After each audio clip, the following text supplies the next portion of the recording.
Саламатсыздар, биздин YouTube каналын көрүүчүлөрү. Биз азыр ал эмиздин базардын маңдайындабыз. Ал эмиздин Гранд ушундай переход надземный.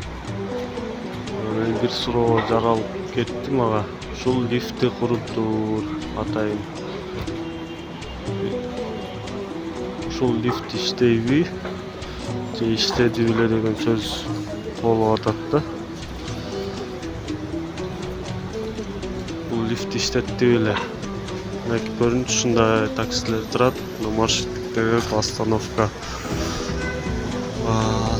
Остановкада адамдар көп, маршруттар токтогону. Ар кандай токтоп турушат. Ушул көрүнүш кандай болот? Качан биз тартипке келебиз? Ушундай эле ал эмидин Гранд маңдайында турабыз. Остановкада. Остановканын баарын машиналар ээлеп алган.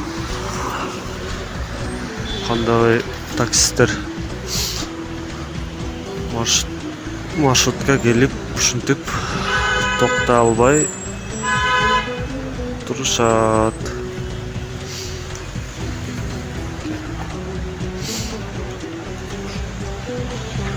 Ушундай базардын ичинде машиналарга парковка каралса жакшы болмок эле.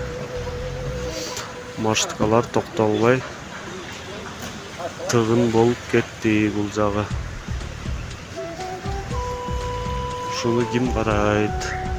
Качан остановкага токтоп элдерди түшүргөндү үйрөнөбүз.